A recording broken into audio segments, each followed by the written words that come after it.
ఆంధ్రప్రదేశ్ ముఖ్యమంత్రి నారా చంద్రబాబు నాయుడు గారు ఈ నెల 24వ తారీఖున వెలిగొండ ప్రాజెక్టు సందర్శనకి వెళ్తున్నట్టుగా సమాచారం అయితే వస్తోంది. ఏదైతే ఆంధ్రప్రదేశ్లో ముఖ్యమైన ఇరిగేషన్ ప్రాజెక్టులకు సంబంధించి వాటన్నిటిని సాధ్యమైనంత త్వరితగతిన పూర్తి చేయాలని చెప్పేసి ఆంధ్రప్రదేశ్ ముఖ్యమంత్రి నారా చంద్రబాబు నాయుడు గారు ప్రమాణ స్వీకారం చేసిన తొలి రోజు నుండే వాటి మీద దృష్టి పెడుతున్నారు. అయితే ఇప్పుడు ఆ వెలిగొండ పరిస్థితి ఏ విధంగా ఉంది, గత ప్రభుత్వ హయాంలో వెలిగొండ పరిస్థితి ఏంటి, ఇదే అంశానికి సంబంధించి మరిన్ని విషయాలు తెలుసుకోవడానికి మనతో ఉన్నారు ప్రముఖ రాజకీయ విశ్లేషకులు రాయేష్ అప్సన్ గారు. సార్ నమస్కారం. నమస్కారం సార్, ఇప్పుడు చూసుకుంటే ఆంధ్రప్రదేశ్లో ఇరిగేషన్ ప్రాజెక్టులకు సంబంధించి ఎప్పుడైనా సరే చంద్రబాబు నాయుడు గారు అధికారంలో ఉన్నారంటే ఇరిగేషన్ ప్రాజెక్టులు ఏ విధంగా పరుగులు పెడతాయో ప్రత్యేకంగా చెప్పుకోవాల్సిన అవసరం లేదు. గతంలో చూసుకుంటే పట్టిసీమ లాంటి ఉదాహరణలు ఎన్నో ఉన్నాయి మనకి.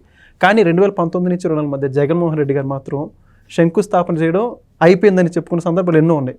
ఒక ఉదాహరణ చూసుకుంటే కుప్పం, మరొకటి చూసుకుంటేనేమో వెలుగొండ ఎప్పటికే జాతికి అంకితం చేశాను. అప్పట్లో ఎన్నికల ముందు చాలా గర్వంగా చెప్పుకొని ఎన్నికల్లో కూడా చెప్పుకున్నటువంటి పరిస్థితి. కానీ ఇప్పుడు చూసుకుంటేనేమో ఎన్ని వేల కోట్లు దాంట్లో బకాయిలు ఉన్నాయో చంద్రబాబు నాయుడు గారు కావచ్చు, ఇరిగేషన్ మినిస్టర్ అయిన నిమ్మల రామనాయుడు గారు స్పష్టంగా చూస్తున్నారు. మొత్తానికి వెలుగోడు ప్రాజెక్టు గురించి మీ మాటల్లో మీరేమంటారండి? ఇప్పుడు వాస్తవంగా 2024 మార్చి 18వ తారీఖు కోడ్ ఆఫ్ కండక్ట్ అమల్లోకి రాబోతా ఉంది జనరల్ ఎలక్షన్స్కి సంబంధించి. ఓకే, కోడ్ ఆఫ్ కండక్ట్ అమల్లోకి రావడానికి కొద్ది రోజుల ముందు వెలుగొండ ప్రాజెక్టు నిర్మాణం పూర్తి చేసేసి జాతికి అంకితం చేస్తున్నాము అని చెప్పని ఆ ప్రాజెక్టు హెడ్ వర్క్స్ నుంచి దూరంగా, అంటే అక్కడ వరకు వస్తే ప్రజలకు అర్థం అవుద్ది, అరే ఇక్కడ ఈ పనులు పూర్తి కాలేదు కదా. ఇప్పుడు మనం ఒక ఇంటి గృహప్రవేశానికి మనం పిలిచినప్పుడు మనం ఆ ఇల్లు చూడటానికి వెళ్ళినప్పుడు మనకు అర్థమైపోద్ది. కొంతమంది ఏం చేస్తారంటే మోటం రాబోతా ఉంది, తర్వాత రోజుల్లో మంచి రోజులు లేవు అని చెప్పని ఇల్లు అసంపూర్తిగా ఉండగానే గృహప్రవేశం చేసేసుకుంటారు. తర్వాత రోజుల్లో నిదానంగా మనం ఇంటి పనులు పూర్తి చేసుకోవచ్చు అని చెప్పని. అలాగే జగన్మోహన్ రెడ్డి కూడా ఏం చేశారంటే ఎన్నికలు రాబోతా ఉన్నాయి, ఈ ఎన్నికలు పూర్తయ్యి తర్వాత మళ్ళీ తనకు అధికారం దక్కుద్దో లేదో తర్వాత సంగతి.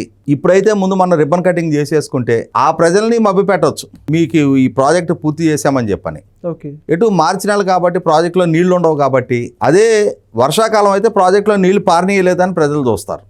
అవును, ఇప్పుడు ఎటు ఎండాకాలం వచ్చేస్తుంది, నీళ్ళ గురించి ప్రజలు అడగరు. కాబట్టి మనం రిబ్బన్ కటింగ్ చేసేసి ఈ ప్రాజెక్ట్ అయిపోయింది, మీకు జాతికి అంకితం ఇచ్చేసామని చెప్పానంటే 2 నెలల్లో ఎలక్షన్స్ రాబోతున్నాయి కాబట్టి ఎలక్షన్స్లో దీన్ని ఒక అస్త్రంగా వాడుకోవడానికి ఆస్కారం ఉంటుందని చెప్పని ప్రజల్ని మభ్యపెట్టి మోసం చేసే ప్రయత్నానికి పాల్పడ్డాడు ఆయన. ప్రాజెక్టు పూర్తి కాకుండానే యథావిధిగానే ప్రజలకు అర్థమైంది ఈయన తమల్ని మభ్య పెడుతున్నాడు అని చెప్పని. ఆ జిల్లాలో కూడా అన్ని జిల్లాల్లాగానే కొర్రుగాల్చి వాత పెట్టారు. ఓకే, ఇవాళ ఎన్డీఏ కూటమి పదవి బాధ్యతలు చేపట్టిన తర్వాత వీళ్ళు ప్రాధాన్యత క్రమంలో ఒక్కొక్క ప్రాజెక్టు గురించి సమీక్షించుకుంటే వీళ్ళ నిర్ధారణకు వచ్చింది ఏంటి అంటే, తొలి సమావేశంలోనే ముఖ్యమంత్రి చంద్రబాబు నాయుడు గారు, ఇరిగేషన్ శాఖ మంత్రి నిమ్మల రామనాయుడు గారి దృష్టికి ఇరిగేషన్ అధికారులు వెలుగొండ ప్రాజెక్టు గురించి కొన్ని విస్తుపోయే వాస్తవాలు చెప్పారు. ఏం చెప్పారు?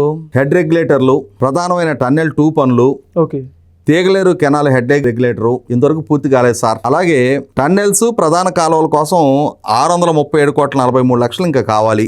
ఓకే, కాలువలు, డిస్ట్రిబ్యూటరీ నెట్వర్క్ల కోసం 341.68 లక్షలు ఇంకా కావాలి. సహాయ పునరావాసాల కాలనీల మౌలిక సదుపాయాల కోసం 7 కోట్లు కావాలి. 7,321 నిర్వాసిత కుటుంబాల R&R ప్యాకేజీల కోసం 887 కోట్లు కావాలి. ఓకే, ఇంకా 1233 ఎకరాల భూసేకరణ కోసం 139.32 లక్షలు కావాలి. మొత్తంగా కలుపుకుంటే ఇంకా 2,042 కోట్ల రూపాయల బడ్జెట్ అలొకేషన్ కావాలి సార్ ఈ ప్రాజెక్టు పూర్తి కావాలంటే అని చెప్పారు ఆయన.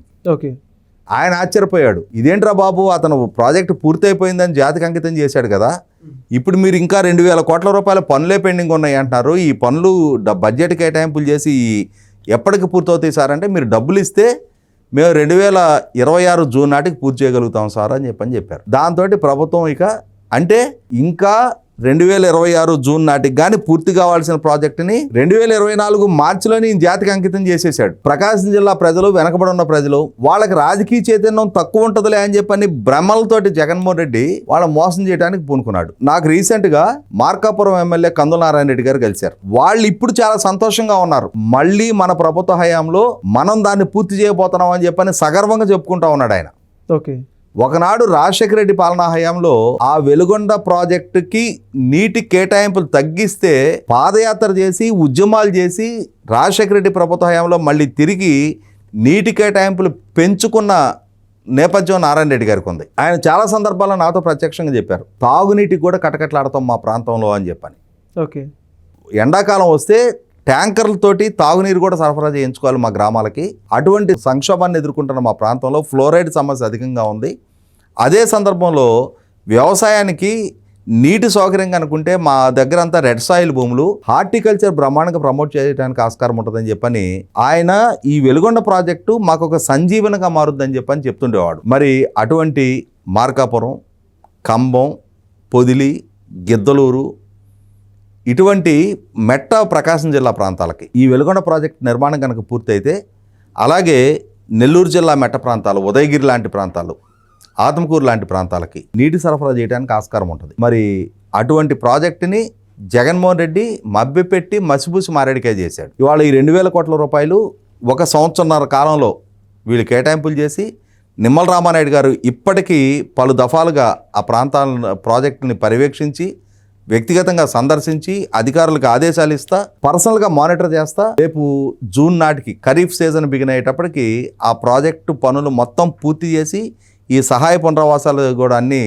మొత్తం ఎవరికి చేయాల్సిన చెల్లింపులు వాళ్ళకి చేసేసి ఆ ప్రాజెక్టు ఫలాలు ప్రజలకు చేరువ చేయాలని చెప్పని, అసలు సిసల జాతికి అంకితం చేయాలని చెప్పనే లక్ష్యంతో ప్రభుత్వం పనిచేస్తూ ఉంది. ఇక్కడ గమనించుకుంటే ఈ సంవత్సరం చూసాం మనం, గడిచిన 2025-26 ఆర్థిక సంవత్సరంలో హంద్రీనీవా ప్రధాన కాలువ వెడల్పు చేయడానికి 100 రోజుల్లో 3,500 కోట్ల రూపాయలు ఖర్చు పెట్టి ఆ కాలువని వెడల్పు చేయటం 100 రోజుల్లో పూర్తి చేసి, చివరికి అంటే కాలువ వెడల్పు చేయటం ద్వారా అధిక నీరు పారింపజేసి 500 కిలోమీటర్లకు పైగా దూరం ఉన్న కుప్పం నియోజకవర్గానికి నీళ్లు తరలించుకెళ్లాడు చంద్రబాబు నాయుడు గారు. జగన్మోహన్ రెడ్డి హయాంలో కూడా చూసాం మనం, అక్కడ కూడా ఇలాగే కుప్పం బ్రాంచ్ కెనాల్కి నేను నీళ్లు బారిస్తున్నా అని చెప్పని ఉదయం పూట ఒక గేట్ ఫిక్స్ చేసి కొన్ని నీళ్లు అక్కడికి రప్పించి, సాయంత్రానికి ఆ గేటుని లిఫ్ట్ చేసి లారీలో పెట్టుకొని ఎత్తుకెళ్ళారు, ఒక సినిమా సెట్టింగ్ వేసినట్టు. సేమ్ టు సేమ్ అదే డ్రామా మళ్ళీ వెలుగొండ ప్రాజెక్టులో కూడా అదే నిర్వహణ చేశారు. అంటే ఆయనకి ఇరిగేషన్ రంగం మీద ఎంత చిత్తశుద్ధి ఉంటుంది అని అంటే, ఏ రాయలసీమ అయితే ఆయనకి బలంగా నిలబడి 52 స్థానాలు 49 స్థానాలు కట్టబెట్టారో, ఆ రాయలసీమ ప్రాంతానికి ఇరిగేషన్ రంగానికి 14-19 మధ్య చంద్రబాబు నాయుడు గారు 12,500 కోట్లు ఖర్చు పెడితే, ఈయన హయాంలో 5 సంవత్సరాల టెన్యూర్లో 2,500 కోట్లు మాత్రమే ఖర్చు పెట్టి ఆయన నియోజకవర్గానికి నీళ్లు అందించే గండికోట రిజర్వాయర్లో నీళ్లుంటే, ఆ గండికోట రిజర్వాయర్ నీళ్లని రైతుల పొలాలకు పారించే డిస్ట్రిబ్యూటరీ నెట్వర్క్ కూడా ఏర్పాటు చేయని పాలకుడు జగన్మోహన్ రెడ్డి. అలాగే ఆయన జిల్లాలో అన్నమయ్య ప్రాజెక్ట్ లాంటి ఒక మైండ్ ఇరిగేషన్ ప్రాజెక్టు, ఆ ప్రాజెక్టు గేట్ల నిర్వహణకు కూడా నిధులు కేటాయించిన పర్యవసానం ఒక ప్రాజెక్టు మొత్తం బ్రీచ్ అయిపోయింది.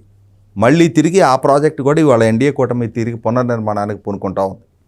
ఇదే క్రమంలో అక్కడున్న కొద్దిపాటి నీటి వనరులను సద్వినియోగం చేసుకోవడానికి 90% సబ్సిడీతో అక్కడ రైతాంగానికి 17 లక్షల ఎకరాలకి చంద్రబాబు నాయుడు గారు డ్రిప్ పరికరాలు ఇస్తే, 5 సంవత్సరాల జగన్మోహన్ రెడ్డి పరిపాలనా హయాంలో నాట్ ఈవెన్ సింగిల్ ఏకర్, 1 ఎకరానికి కూడా డ్రిప్ పరికరాలు ఇవ్వని పాలకుడిగా జగన్మోహన్ రెడ్డి మిగిలిపోయాడు. కాబట్టి వాళ్ళ అభివృద్ధిని పరుగులెత్తిస్తూ ఉన్నారు.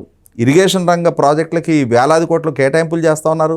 సక్రమంగా సకాలంలో ప్రాజెక్టులన్నీ పూర్తి చేసి ఆ ఫలాలు ప్రజలకు అందే విధంగా దుర్భిక్ష ప్రాంతాలైన ప్రకాశం మెట్ట, నెల్లూరు మెట్ట ప్రాంత రైతులకి ఇవాళ నీటి సౌకర్యం కల్పించడంతో పాటు ఆ ప్రాంతంలో హార్టికల్చర్ ప్రమోషన్ ద్వారా ఒక ఆర్థిక ముఖచిత్రాన్ని మార్చాలి అని చెప్పని ఇవాళ రాయలసీమ అలాగే ప్రకాశం జిల్లాలని ప్రపంచంలోనే అతిపెద్ద హార్టికల్చర్ హబ్గా తీర్చిదిద్దడానికి కావాల్సిన భూమికని ఎన్డీఏ కూటమి ప్రభుత్వం సిద్ధం చేస్తూ ఉంది.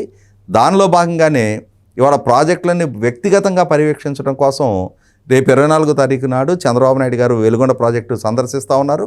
అలా సందర్శించడం ద్వారా ఎలా అయితే హంద్రీనీవా కాలువని యుద్ధ ప్రాతిపదిక మీద 100 రోజుల్లో 3,500 కోట్ల రూపాయల ఖర్చుతోటి ఆ కాలువని వెడల్పు చేయడం ద్వారా కాలువ ప్రవాహపు కెపాసిటీ పెంచడం ద్వారా ఇవాళ హంద్రీనీవా జలాలని కుప్పం నియోజకవర్గం వరకు తీసుకెళ్ళగలుగుతూ ఉన్నారో, అదేవిధంగా ఇవాళ ప్రాజెక్టులో పెండింగ్ ఉన్న 2,000 కోట్ల రూపాయల పనులని పూర్తి చేసి సక్రమంగా 2026 జూన్ నాటికి వెలుగొండ ప్రాజెక్టును కూడా పూర్తి చేసే లక్ష్యంతో ఎన్డీఏ కూటమి ప్రభుత్వం చిత్తశుద్ధితో అంకితభావంతో పనిచేస్తూ ఉంది. ఆ అంకితభావాన్ని ప్రజలకి పరిచయం చేయడం కోసమే చంద్రబాబు నాయుడు గారు వ్యక్తిగతంగా పర్యవేక్షించడానికి వెలుగొండ ప్రాజెక్టును సందర్శించబోతూ ఉన్నారు. Thank you sir. Please subscribe to Leo News for more videos.